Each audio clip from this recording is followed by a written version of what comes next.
आगरा में लोगों ने, कवियों ने, हम लोगों ने हड़ताल कर दी।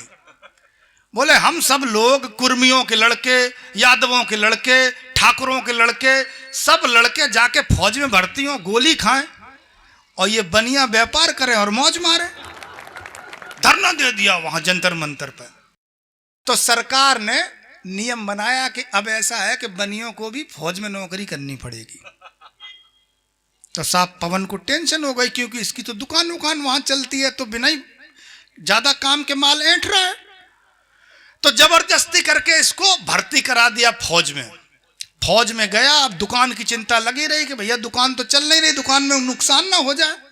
तो अगला फौज में गया, 4-5 दिन नौकरी करी वहां टेंशन में कि मेरी दुकान खराब हो रही होगी, दुकान में व्यापार नहीं हो गया। सामने गया, मेजर साहब के सल्यूट मारा, बोले मेजर साहब जय हिंद।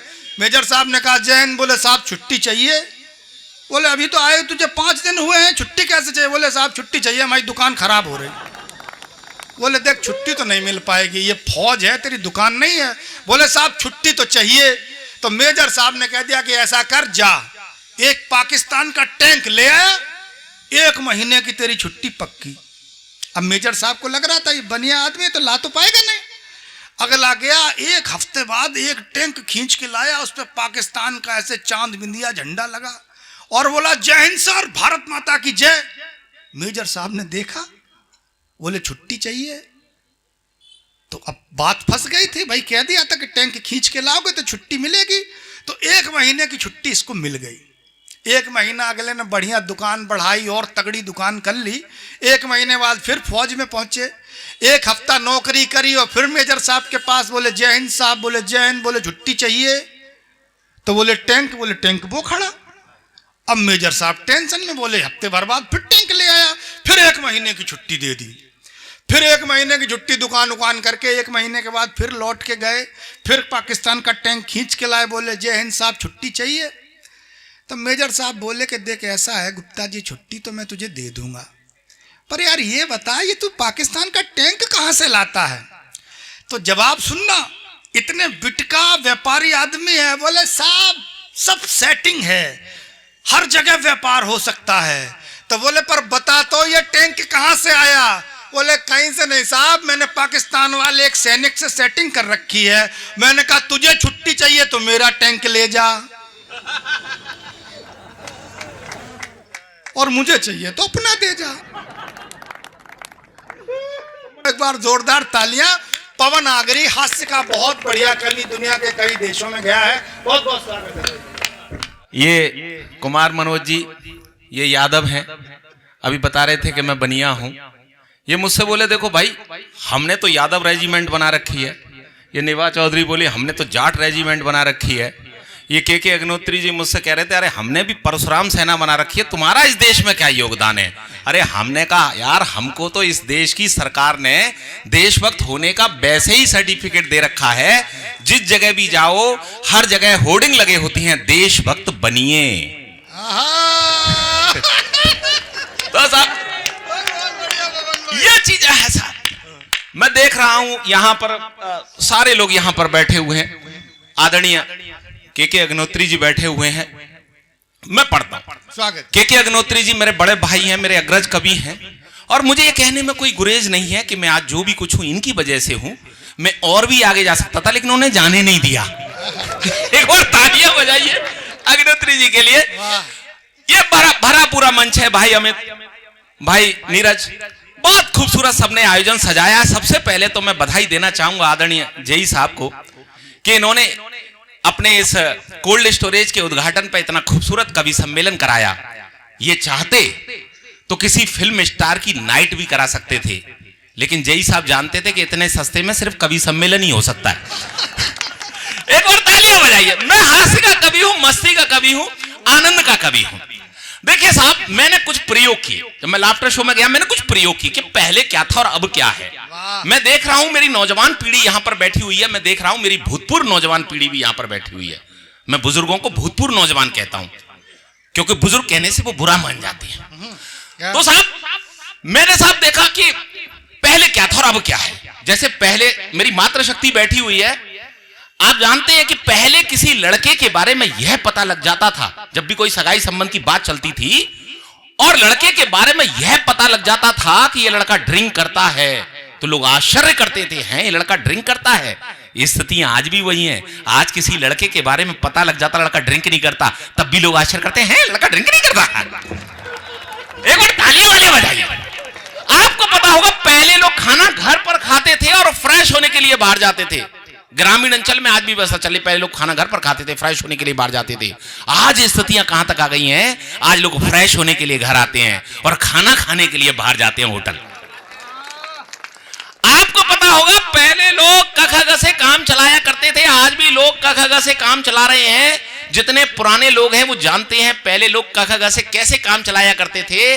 पहले लोग का से कमाते थे, खा से खाते थे, गा से गहने बनवाते थे, गा से घर बनाते थे। का से कमाते थे, खा से खाते थे, गा से गहने बनवाते थे, गा से घर बनाते थे। स्थितियां आज भी वही हैं, आज भी लोग क ख ग से काम चला रहे हैं। आज लोग का से कर्ज ले लेते हैं, खा से उसे खा जाते हैं, गा से गायब हो जाते हैं, रास्ते मिल जाए तो गा से गुड़की और देते हैं। यह स्थितियां हमारे प्रधानमंत्री जी ने कहा ना मैं खाऊंगा ना खाने दूंगा। अब हिंदुस्तान का आदमी बहुत चतुर और चालाक, उसने लंच पैक कराया और विदेश जाकर खाया, चाहे वो विजय माल्या हो चाहे नीरव मोदी हो। तब मैं व्यंग पढ़ता हूं भाइयों, छोटे भाइयों को समर्पित, कि जब भी मौसम गर्मियां सर्द रहता था, पुराना रोग था, घुटनों में दर्द रहता था, बड़े जतन किए पर अच्छे से चल नहीं पाए। हमने जोड़ों के दर्द के लिए खूब च्यवनप्राश खाए, फिर अचानक हमने पीएनबी से मोटा लोन लिया और बदले में सामने वाले को संतुष्ट भी किया। अब मेरे पैरों में इतनी ताकत आ गई है कि मैं पर्वत तक लांघ सकता हूं, मैं बैंक का पूरा पैसा लेकर विदेश भाग सकता हूं। यह सत्यासा आपको पता होगा पहले क्या था और अब क्या है। हम देख रहे हैं, हम तो राजनीति के इतने महनीय लोग यहाँ पर, आदरणीय आशा दीदी और हम सांसद पुत्र और तमाम विधायक यहाँ पर मौजूद हैं। मैं आपको बताता हूं साहब, हमारे शहर की तो स्थिति होती थी पहले क्या था और अब क्या है। जैसे पहले कोई नेता अपने पार्टी अध्यक्ष के पास टिकट मांगने जाता था तो कहता था कि साहब आप मुझे उस शहर से टिकट दे दीजिए, मैं वहां से जीत जाऊंगा क्योंकि वहां के लोग मुझे जानते हैं। आज का नेता जब भी पार्टी अध्यक्ष के पास टिकट मांगने जाता कहता साहब आप मुझे उस शहर से टिकट मत दीजिएगा, मैं हार जाऊंगा क्योंकि वहां के लोग मुझे जानते हैं। मैं थोड़ा महीन व्यंग करता हूं, एक बार जोरदार तालियां। देखिए मैं आपको बताता हूं साहब, अभी मैं गया, आप जैसे ये तालियां बजा रहे हैं छिटपुट, एक सज्जन थे सामने जैसे भाई साहब बैठे हुए हैं, वो ताली नहीं बजा रहे थे, तो हम और कुमार मनोज गए दुबई। तो साहब मैं देख रहा था कि वो व्यक्ति ताली नहीं बजा रहे थे, तो मैंने उनसे पूछा कि भाई आप ताली क्यों नहीं बजा रहे हैं। बोले क्यों बजाऊं, मैं बड़ा आदमी हूं, उसके लिए भी मैंने आदमी रखे हुए हैं। अरे मैंने कहा आप तो बहुत बड़े आदमी हैं। मैंने कहा आप हंस भी नहीं रहे हैं। बोले क्यों हंसूं, मैं बड़ा आदमी हूं, उसके लिए भी मैंने आदमी रखे हुए हैं। अब भैया 3-4 महीने के बाद थी, फिर हमें जाने का मौका मिला, तो वो सामने से सज्जन चले आ रहे थे और हाथ में कुछ कलावा वलावा बंधा हुआ था। तो मैंने उनसे पूछ लिया कि भाई साहब क्या हुआ। बोला मेरी शादी हो गई है। तो मैंने उनसे पूछा कि आप हनीमून पे नहीं जा रहे हैं।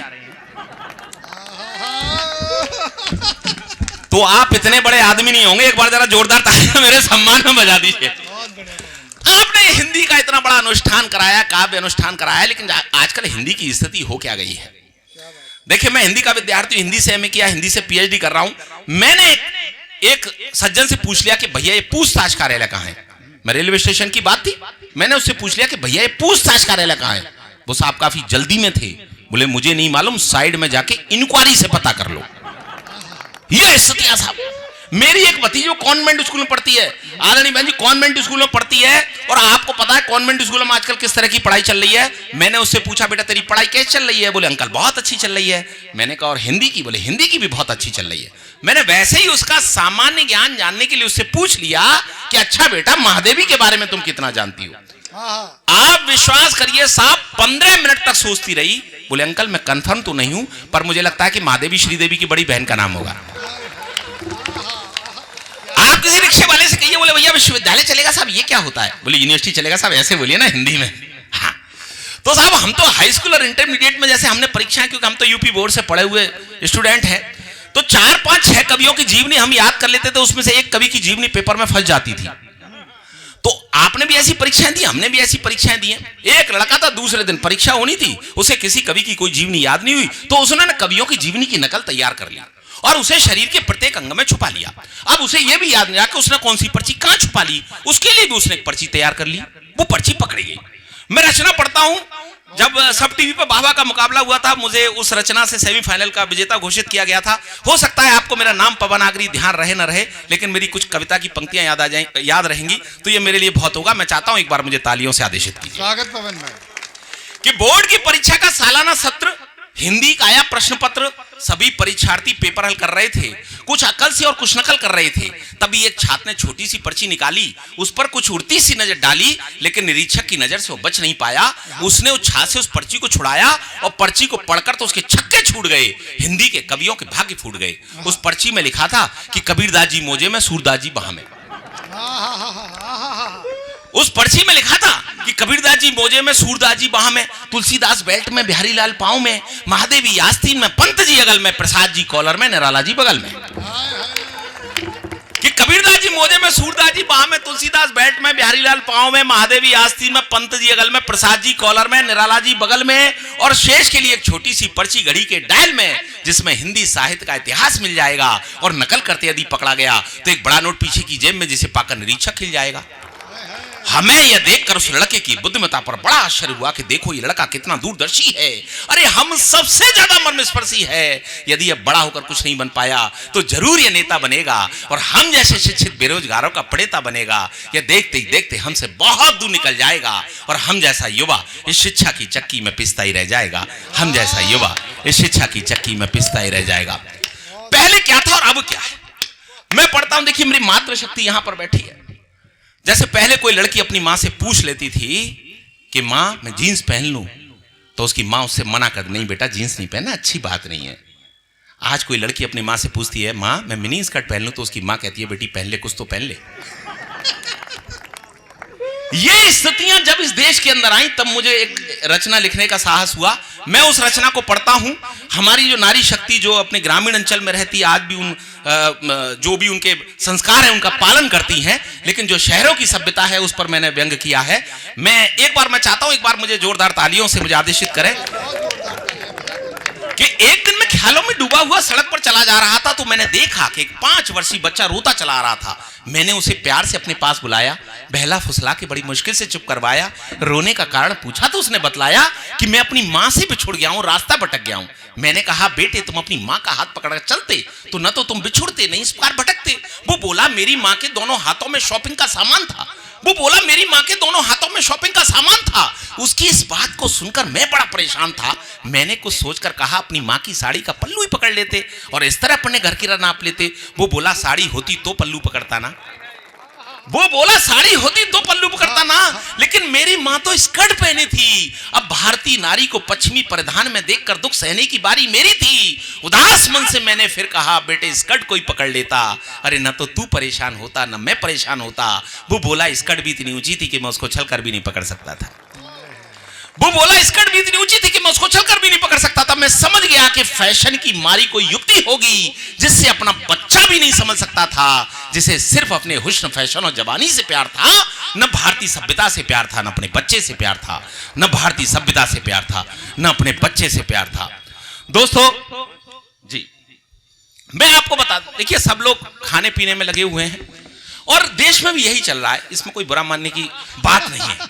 हर व्यक्ति कुछ ना कुछ खा रहा है, केवल चिल्ला वही रहा है, इसे खाने का मौका नहीं मिल पा रहा है। जैसे हम लोग किलिस रहे यहां बैठे बैठे। तो मैं पढ़ता हूं साहब, पिछले दिनों ये मेरी टीवी चैनलों पर बड़ी वायरल रचना है। मैं उस रचना को पढ़ना चाहता हूं और पूरे मंच का आशीष मांगता हूं, क्योंकि कुछ मेरे मित्र हैं जो मुझे पहली बार सुन रहे हैं कि हमारे एक मित्र खाने की प्रतियोगिता में लगातार 20 साल से फर्स्ट आ रहे हैं।